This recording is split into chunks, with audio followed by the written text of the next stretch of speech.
All right, kind of a different episode of Night Shift about to take place. And it's not just because of back-to-back losses on the weekend. It's not just because of the 8-0 loss last night and the 3-2 overtime controversy this evening in Anaheim. I get to talk a lot here on Sharks Night Shift. I mean, it is my live stream, but tonight I want to offer you the opportunity. I'm opening up the phone lines. I'll say the number. You'll see it in just a second. 510-343-3640. Let's do Night Shift, though, right now. Broadcasting live and worldwide. Here's Brody Brazil.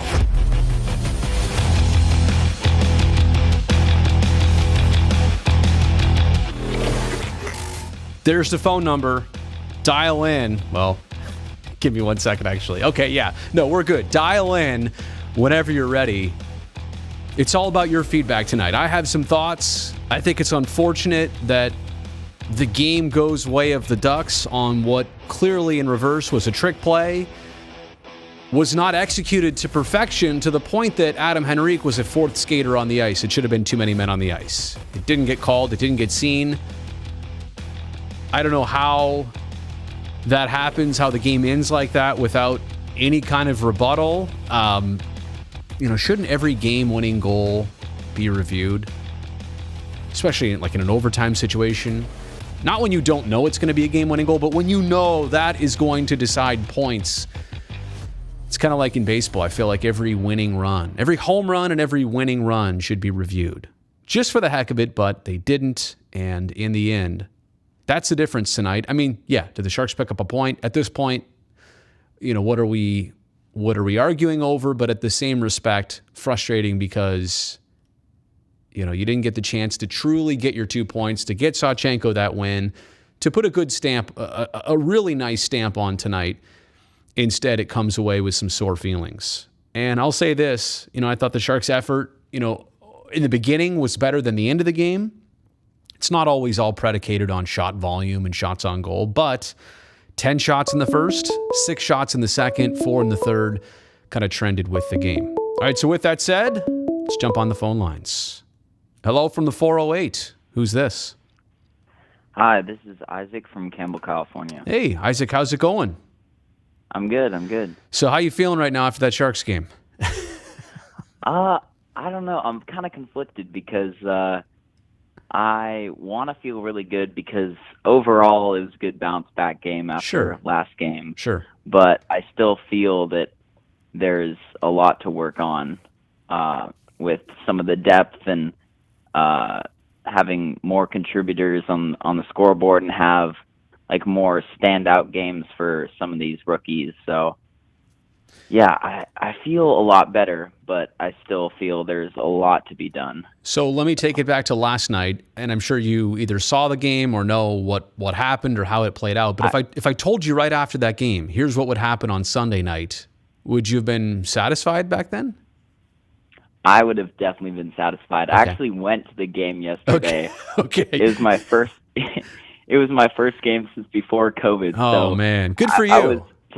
I was shocked to say the least, but it is definitely better to see today's game. Yeah. I think if we didn't allow that late goal in the second period, we could even be talking about a great win. Yeah. Bouncing back from the terrible loss the other day. So overall, I have good feelings about this game. A couple things. The Sonny Milano goal, which is the one you're talking about with 20.4 seconds left, that was a gut punch. How about how the Ducks got their first goal? There should have been a penalty called when Logan Couture was tripped. There's not. Then Adam Henrique scores their first goal right after that. And then Vlasic responds. So many things. And even to the point at the end of the game, right? Middleton and Nieto 2-on-1 shorthanded. They're offside, so that gets called back. I mean, so many coulda, woulda, shouldas tonight. But hey, let me ask you this. How did it feel going to the tank after not having been there for so long? Oh, I mean, it felt good. I was very excited to be back. It had been such a long time, and it was easy because I needed to take a COVID test since I'm not boosted. Okay. But it was super easy. The testing there is so great. Everything, they made it very comfortable. Good. And clear, and so it was just good to be back and like feel the energy of the crowd again. Yeah, I'm glad. Even though it was a disappointing loss. Of course. No, and I'm glad to hear it about your experience and the fact that you decided to go and chose your game and went. It's weird because I've been able to go to these games. In fact, I was there last year when there were no fans, and I got to tell you that experience. Yeah. I'm glad I got to see what it was like, but I hope I certainly never experienced that for a lot of different reasons. So I remember going back even to my first game when there was no fans there, and even just walking in the building again for the first time in so long. I mean, it never goes a year at a time that I don't enter the tank. You know, it's a couple months here and there, right? Maybe a long summer or even a short summer, but it was kind of weird to walk back into a place I've been in thousands of times, and it had been so long. So I'm glad you did it. And hey, thanks for being here tonight. Thanks for the phone call. I really appreciate it. Yeah, no problem. Awesome. Thanks for keeping up the content. Hey, absolutely. I mean, it's people like yourself who are calling into this, and anybody else that's about to. You guys are the real ones, honestly. After weekends like this, nights like this, it's easier to just tune out and move on to something else. So I really appreciate it. Have a good night, all right? Yeah, you too. All right. Thanks for the call. The phone number is still on the screen, 510-343-3640. By the way, bookmark this number. Oh, not bookmark it. Put it in your contacts. Anytime you want to just fire away a voicemail, that's great. I listen to them. I respond to some of the best ones. It usually takes me a couple days to truly process my thoughts, let things sink in. You guys ask great questions on the voicemail. So I'd like to keep that trend going of good calls that I can respond to with some information, some insight, things like that. I see other people have been trying to call while I was just on the line there. So if you're calling in from the 510, try again. It seems right now like I'm almost missing a few calls. Let me refresh this real quick. It's showing me a bunch of missed calls here instead of actually ringing my phone. I obviously had no problems with the first one. So if you're calling in from the 510, there's a couple different numbers here. One ending in 3442 and 5284. If you're trying, I do not know why. I do not know why we're not connecting here. Let me try this. There we go. All right, so we are working. Good evening from the 510. Who's this? How's it going? This is a fellow new mod for your live chat. Is that you, Felix? Yes, sir. How's it going? Well, don't block yourself. Don't ban yourself or anything, unless you feel like really popping off here, which maybe you do at this hour. How's it going? Oh, another disappointing loss, to say the least. It's a better effort than the performance lack of performance they put up against Nashville. Right. But it was. Where do you start? I think is what you're having issues with right now. For sure. So where do you start? First of all, this team desperately needs to find a few more scorers on their palette right now, and I don't think they really have a whole ton of players that really can score. And no offense to those players, but let's face it, the Sharks' offense right now is kind of bone dry right now, and I know they obviously scored tonight. I think I don't have the box score right in front of me, but I believe Couture scored tonight. 19th goal of the season, 747 yeah. in, and the other one was Vlasic's first goal in about a year. That was 257 into the second period. Which really surprised me when it really shouldn't have.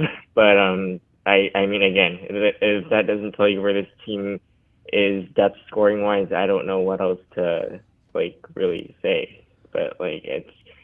I was really, again, Salchenko was in that tonight, and was really hoping that he would get a win, but not to be.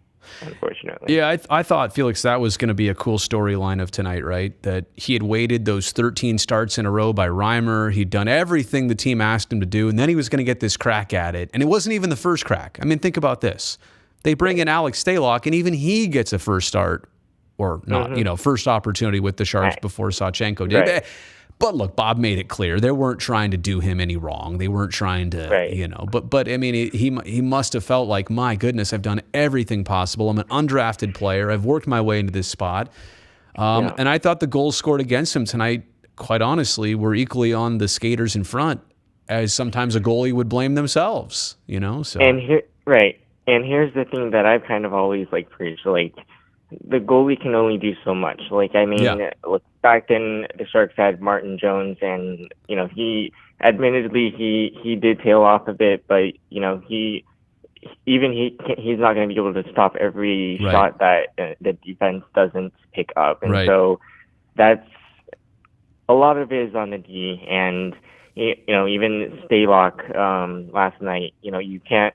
I mean, sure, maybe the first two, you don't really want those to go in, but again, and one of those was screened, so that even more wasn't really on him. But again, the team performance in front of the goalies just has been really lackluster, and it's honestly frustrating. I'm sure a lot of fans are frustrated, and it just makes to me every loss, regardless of the Sharks' contract situation right now, makes there's everything for the trade deadline all that much more interesting. Well, and I was thinking about Tomas Hertl tonight, who quite honestly just doesn't look himself lately, and I don't know if there's an ailment at play or if fatigue is taking its toll. Let me put it. Let me put it up on the screen here for a second.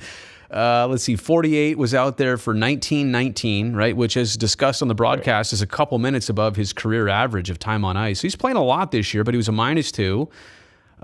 Took a penalty, 2 shots on goal, 4 hits, a couple takeaways. I don't see any giveaways. I felt like maybe that stat may not be accurate tonight if the Sharks only had 10, but I don't know. He doesn't look himself as of late. And I'm actually wondering, to your point, if the looming deadline is something that he's just not sure about. And if that's an indication of maybe where things are not at with the contract and next one with the Sharks. So maybe some of that stuff is at play, or maybe he's just struggling. I mean, that could be it too. I mean, as my buddies at Chilltown USA like to say, 2 things can be true. And sometimes we in the media, we as people of 2020, we try and shoehorn everything into it's got to be A or B. But to your point, who knows? Yeah, could be multiple things at play here. For sure, and I think with, and I know you have other callers to get to, but stay on this I mean, again, Hertl, I think, and that's not to say his value has dipped or anything, but and I was telling Puckeye this last night too. I mean, here's the thing. If the Sharks don't ask for that first rounder or high level prospect for Tomas Hertl, and they give him away for less, they're the ones who are going to be regretting not getting that package that they should have been getting in order to further the future, right? Yeah. So no, you got to get some value out of Hertl, either him for more years at a price you want, or the transaction that nets you a couple players from his rental. So let me leave you with this, Felix, too. Let me throw out 2 other things maybe that were on your radar. Shots aren't everything, but again, tonight you can kind of see the pattern of where the Sharks were in the game. 10 shots in the first and 6 in the second, 6 in the third. As well as the penalties. They took a bunch of penalties in the first period, only 1 more in the second, 1 more in the third, where I thought they were shorthanded. We're going to win the game that way. But I think trips to the box, shots, and I was also looking at it here a second ago, just overall, where is it here? Just overall face-offs. My goodness. They lost, was it 62 to 38% on draws. So I mean, look, if you don't have the puck, you're not going to score. Right. It's that simple. Right. So, well, hey, Felix, thank you so much for calling in. You're a moderator, you're a regular, but obviously I appreciate that. So, For sure. Talk to you Always soon. appreciate you doing everything too. So Absolutely. You too. My pleasure. All right, Felix, we'll talk soon, buddy. bye. All right. Phone lines are still open. I'll probably take another good call or two here. Sometimes, and I know it's a Sunday night, people are doing things, so I don't know what to expect from the phone calls. Sometimes the stream audience is large, but the phone calls are not. Sometimes the phone calls are large and the stream audience is not. So, good evening from the 209. Who's this? Riley from Sonora. Hey, Riley, how's it going? It's going good. You're up in the hills, up in Sonora. You got any gold up there? Yeah, I was actually formerly born in Hayward. Oh, really? Okay. Yeah. All right. So what's on your mind tonight, Riley? It was a really tough break for you guys. You guys were doing very well. Even though I was rooting for Anaheim, you guys did very good. It was a tough break, though. So wait a second. We got to go over one thing here first. Explain your Anaheim fandom, because now I see why you're saying you guys. I get it now. Well, I kind of have a soft spot for the Ducks. Okay, why is that? They do have a nice logo. Okay. Same thing with the Sharks. Okay. I kind of have a soft spot for you guys as well. Okay. Were you old enough? Were you old enough to be influenced by the movies, the Mighty Ducks movies, or no? You might be younger than that. Kinda. Okay. All right. Kinda. Okay. Fair enough. Okay. So what was the point you wanted to make? I'm sorry. I had to clarify that first. Go ahead. Well, it was really, I was confused on that one shot that you guys scored on and they called it off. To be perfectly honest, you guys should have won. Wow, from an Anaheim perspective. Well, I do believe Jake Middleton was offside when Nieto was crossing the blue line. So, I put it this way. I never saw confirmation entirely on a really good replay that made it very clear. That happened so fast. That was reviewed and determined so fast. The NHL they do provide emails to us. And those emails here, let's see, sometimes give a little bit of a better indication. Give me 1 second here. Let me find the email from the NHL. I was pretty sure that I just saw it there. All right. Well, I'll go back to it in just a second. But as for just the whole Ducks winning goal, I think it was the timing of Henrique off. But Raquel had already been a good 4 or 5 strides on the ice. So he'd already had the puck. He was ready to take it in and shoot on Sawchenko by the time that Henrique was putting a foot on the bench, a skate on the bench. So I instantly thought, well, are the Sharks, were they arguing that you can't get off in one door and jump on the other? You can do that, but the timing of it is such that you can't have 2 players on the ice. It was a 4-on-3 technically with Henrique still standing there. So if that's what you're saying, then I totally agree with you. Yeah, that's true, but kind of Anaheim got caught up in a change. Well, right. From the shot perspective. Right, but I'm saying if you have too many men out there, then that's too many men on the ice. Too many men. Right. And I'm sorry here. I'm so frustrated. I'm looking for I see filtered by. I accidentally filtered my emails. Now I see it here. So let me go back to the Middleton non-goal. Video review determined that San Jose's Jake Middleton preceded the puck into the offensive zone. It was in an offside position prior to his goal, Rule 38.9. But no explanation yet as to the end of the game and why the Ducks were able to have 4 players out there. So there you go. Thanks, but I do got a question. Yes. What is it like during the playoffs when the Shark head goes down? Because I've never got to go to an NHL game yet. I've gone to a couple Stockton Heat games. Okay.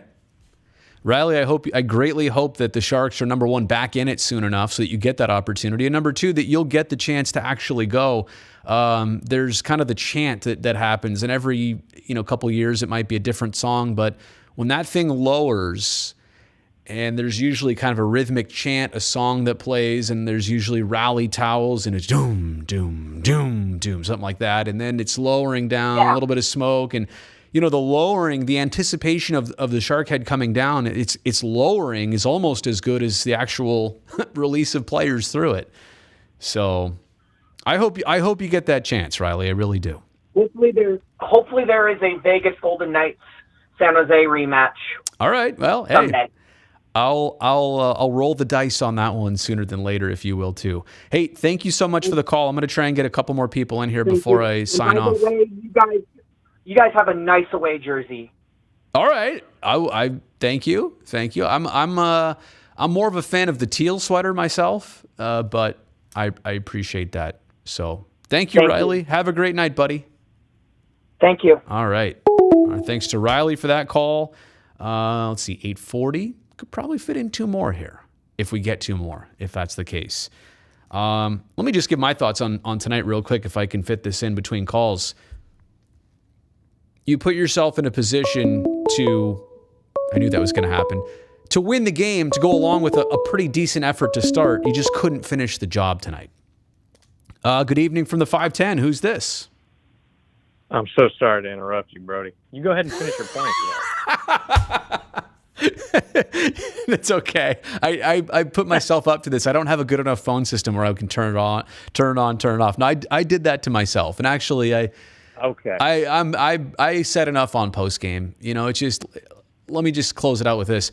Frustrating because you really wanted to make a statement. You could have completed the job tonight with a win and with the effort. The effort started good. It tailed away. The result was there for the taking. You couldn't get that either. And not only that, I mean, the Ducks pulling off that I say it a trick play. It kind of is a trick play, but if they would have done it to perfection, what more can you say? They outsmarted you. They executed. They capitalized. They didn't execute it. They didn't do it to perfection to the point where it wasn't a legal play. It was not a legal play. Again, what are you going to do in reverse? So I'm sorry. Go ahead. Introduce yourself and what do you want to talk about? Well said, Brody. That's why they pay you the big bucks. My name's Ethan. I grew up in Alameda, but I live in New York City now, and I'm feeling pretty sad, man. Feeling pretty sad. But what's hanging me up tonight is I flew from New York out to the Bay for opening night. Went to the game with the whole family, the brother. Hadn't seen a lot of my buddies since before the pandemic. And the feeling of optimism, even though there wasn't a full tank necessarily of fans, Eklund was on the ice. Weatherby had a goal. It was a good crowd. Electric atmosphere. I was there opening night. It was a pretty good crowd, and it was a great comeback effort, right? It was the way the game played out with Winnipeg. Weren't the Sharks down by 2, and they got the final 4, I think, of the game, something like that? That's right. Yeah. They came storming back. It looked like some of the kind of playoff-style efforts of the past, of like the 2010 eras. Right. There was a ton of heart on the ice, and you could really feel that. And, after yesterday's game, I was talking to my brother, and it just felt like today was one of those games where you have to win. You know, if the effort's there, that's great. But after that kind of performance at home, it's like, as a fan for my entire life, I need a W today. So, like, the way it ended was rough, of course, but at the end of the day, like, it's an L, we need 2 points right now. Right. You can tell the guys are a little dejected out there, especially going off at the end of the game, and it just hurts, man. That's a tough night. Not to put words into your mouth, but I think what you're telling me by sharing the opening night part of it is that maybe the buzz that was there with this team and the way things started are not the same. Now, let me just say that every team comes out of the gate with buzz, right? Every team's got optimism out of their training camp, or if it's baseball, it's spring training. But don't you think the Sharks sustained that buzz through October and even through November and into December? They had some things about them that made you believe like they can overcome a lot. They don't have to struggle this year. I mean, they still might, but they're not destined to have a really rough season. Now, I think January, some turns for the worse. February, even more. I mean, just 2 total wins last month.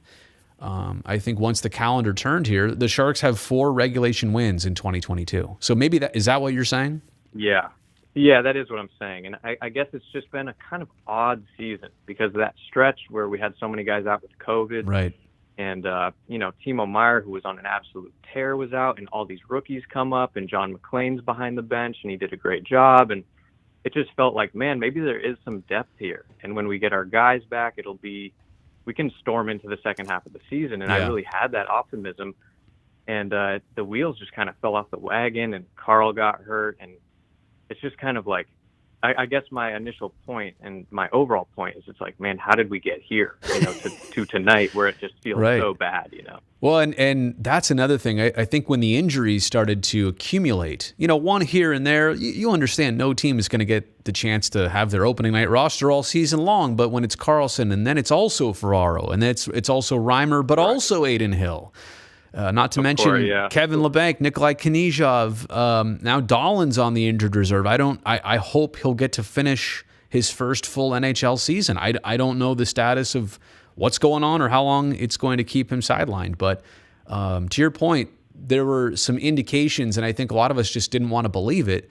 But after things like this, even after a night like tonight, it's a different slap in the face than last night, but it still is one. Right. And I guess to leave you with a question so you can get to another caller here is... Well, I got one more for you, but you go first. Oh, sure. Yeah. Sure. Well, this is a gentleman's conversation. I like it. Last season, such a bright spot was Knizhov. I mean, he was a stud. Man. Agreed. For the lack of fanfare he had coming into the league and being paired with Erik Karlsson for chunks, I mean, he played like a budding, complete rock back there. No doubt. Just from your perspective, the lack of Knizhov, especially now that some of these guys are going down, I mean, I would just love to see where his development would be right now if he could even play half the games to this point. Yeah. It's a real bummer. That's been one that it's been less talked about because he just hasn't been present, right? It's not like he was in the lineup and then out. He just hasn't even been around it at all. And apparently, at last check from Bob Bugner, he wasn't even close, right? So this whole season is going to be a wash for him injury-wise.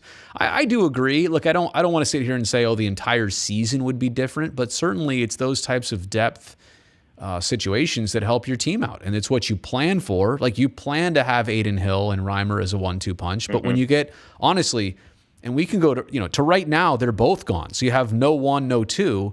But how long has it been where it was only Reimer, then Hill, then Reimer?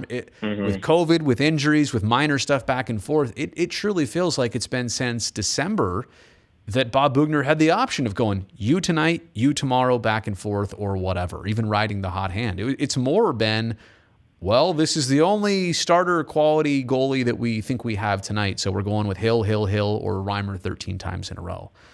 So absolutely, yeah. I feel like the injuries have definitely been a part of this that kind of, I don't want to say sunk the ship, but definitely put a few more holes in it that needed patching that didn't need to happen. Hey, so you're in New York.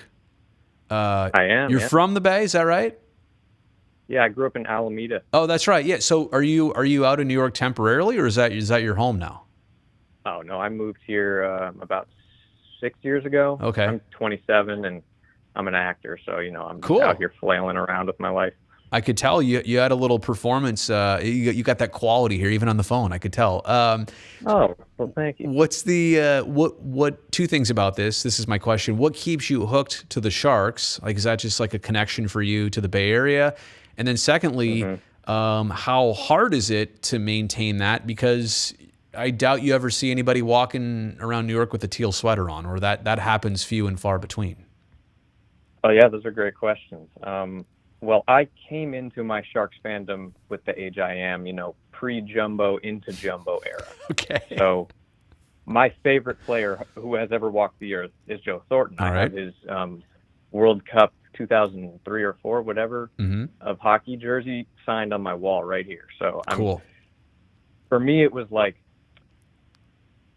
this thing that was so much a part of my life with my dad, with my brother, with friends that I always, I went to college in Oregon and I caught every single game. I don't know if I've missed a game unless I didn't have internet or something. No kidding. Yeah. I am glued to every single game for probably an 11-year streak. So wow.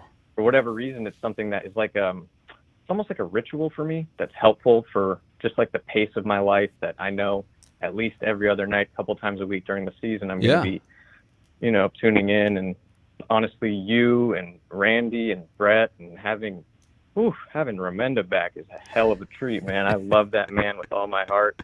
And Brownie and just, it feels don't throw Curtis thing. in there. You were doing fine. Don't throw Curtis in there. That ruins it.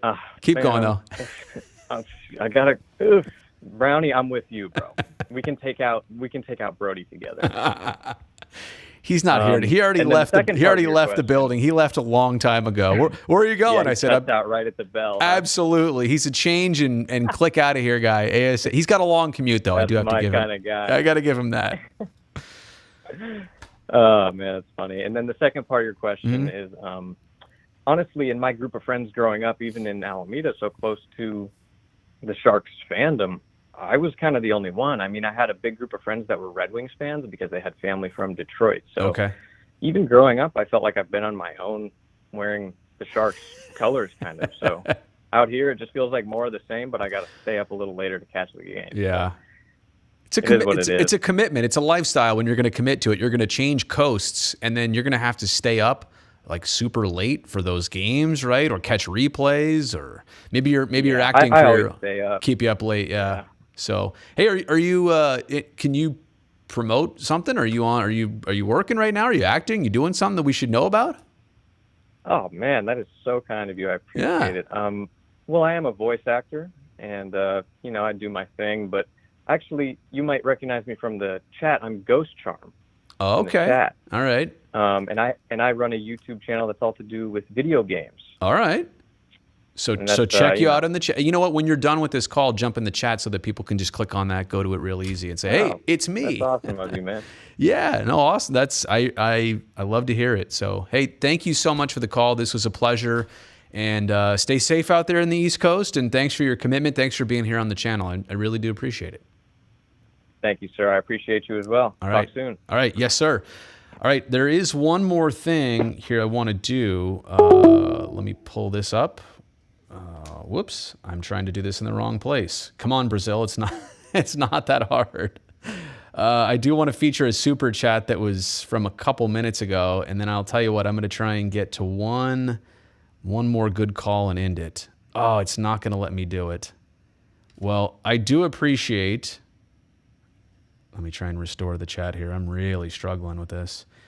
A couple minutes ago, it was Aaron C. who said, better performance tonight, obviously. Do we need to trade for young stars? I mean, I always hesitate to say that, you should base your long-term personnel decisions on one night or the result. But, now the Sharks have lost...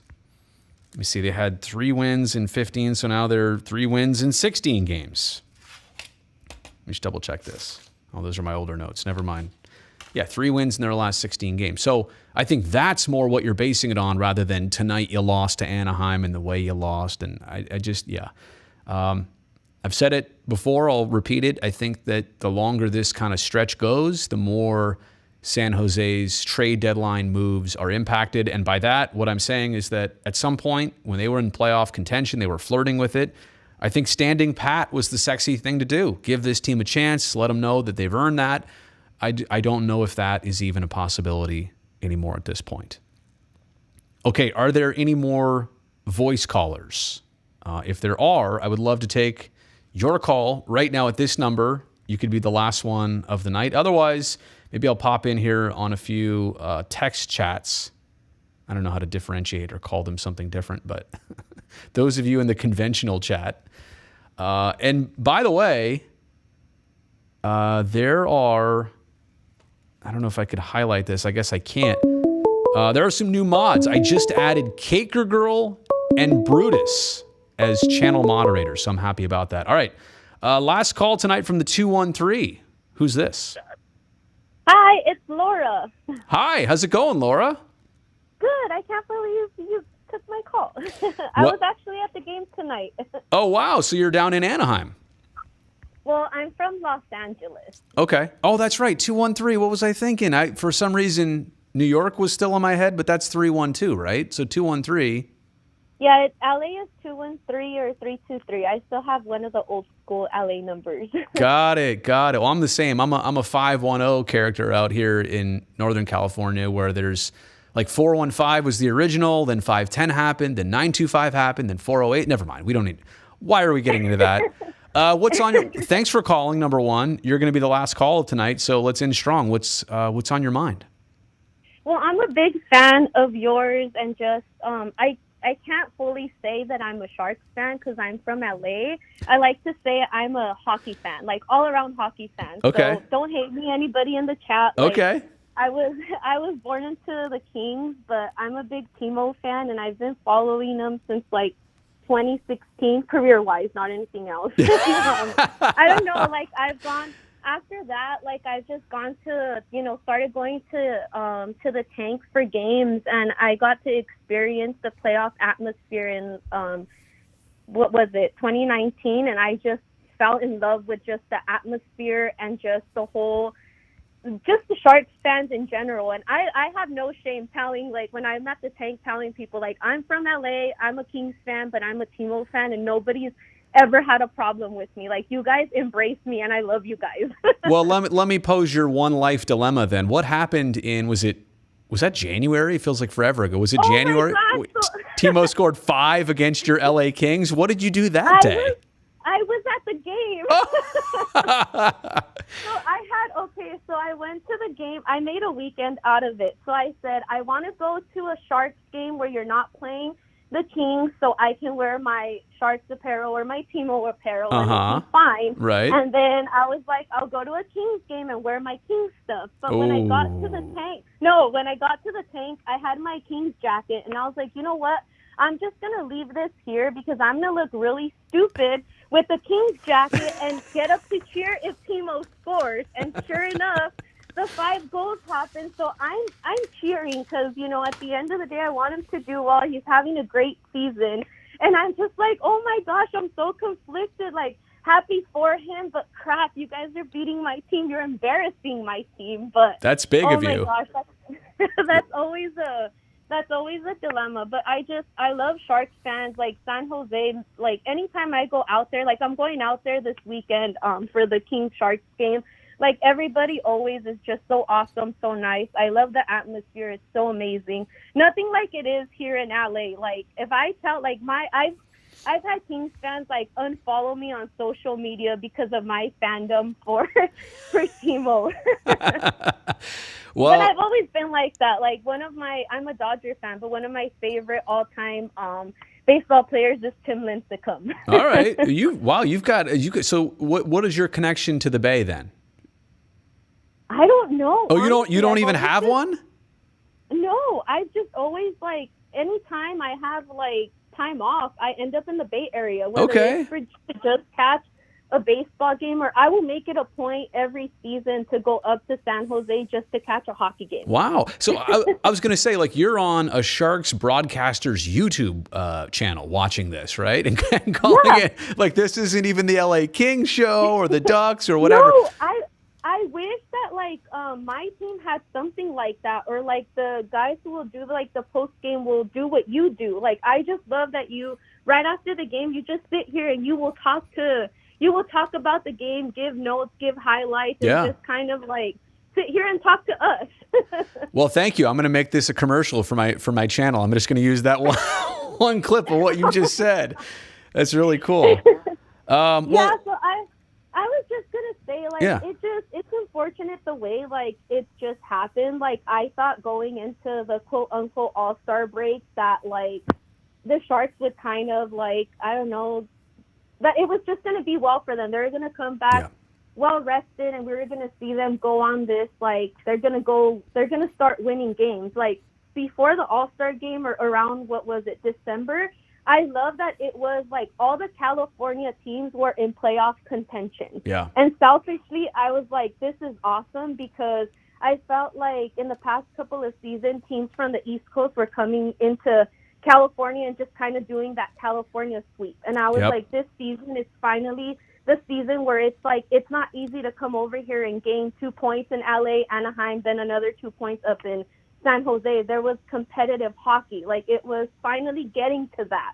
And it's just a shame. Yeah. Well, I think here's the good news too, is that it will get back to that. You look at what the Kings, your team, is doing. I mean, the Ducks adding, Zegras with a guy like Raquel and building their like they are doing the work to rebuild. And obviously the San Jose Sharks have high ambitions and are very much dissatisfied with even this season, which started off well and has maybe since tailed off. I mean, you don't have franchises out of these three that are just going to go away for any long time. Like, they may struggle, and it's weird. They were all so dominant, to your point, through the 2010s, all at the same time. I mean, they were in the Pacific, 1, 2, 3. You just didn't know if it was LA, Anaheim, or San Jose, what order, like those three teams.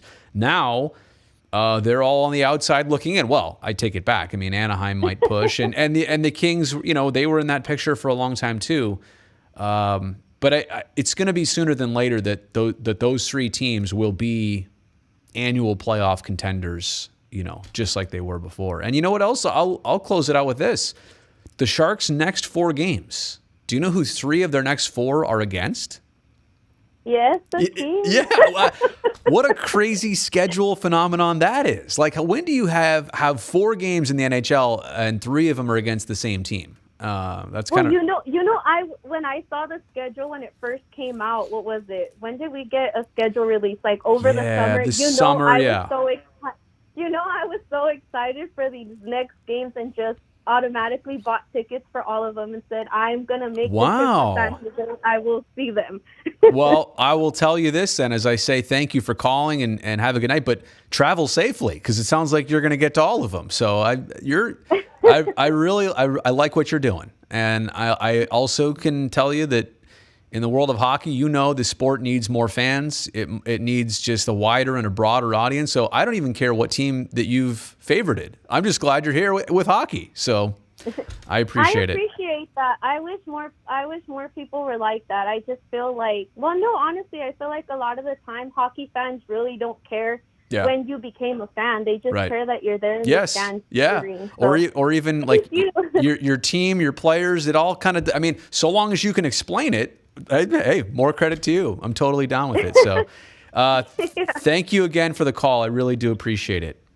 No, thank you. I appreciate it. Big fan again. Thank you. All right. Have a good night. Thank you. You too. Bye, guys. Bye. All right. And I'm going to close out the calls because that does it for tonight on those. I'm going to sign off here. But I really do appreciate everybody in the live chat. I know I wasn't there tonight. I was strictly working on phone calls, but that's kind of the thing I wanted to try tonight and see how the phone calls work. To be perfectly honest, in the future, it's going to be hard for me to navigate chat and phone calls all simultaneously. I can pull it off, but I just don't have the brain power to do both. And so I'm going to try and mix in more of these phone call sessions in the future. But just to be clear, I wanted to make sure I restated this before. You're now going to see it in all these live chats. Brutus, Felix, Maddie, and Caker Girl should now all be moderators. I think I've got that all squared away. So hopefully that worked. All right, that is a wrap. That's a weekend. That was a busy weekend for the Sharks and for Brazil and Brown. Back-to-back games, but now it's weird because we get 3 days off. And then I think Thursday, and then maybe Saturday, and then a couple more days off. This schedule down the stretch, it's go, go, go, and then it's wait, then it's go, go, go. Recapping tonight, how odd is it that you last night lose by an 8-0 huge margin? Tonight, you literally lose by the slimmest of margins. And frustrating in that sense because the last play, how it broke down, it was a set play, trick play, not to perfection, not to the rules. Game shouldn't have ended like that, but it did. Sharks get a point. They lose by 1. Come back tomorrow night. I'm going to be talking A's baseball and Howard Terminal with my buddy Casey Pratt. Tomorrow night, 9 o'clock on the live stream. Hey, before you go, give this video a thumbs up. Don't forget to tell other people about it too. All right? Good night.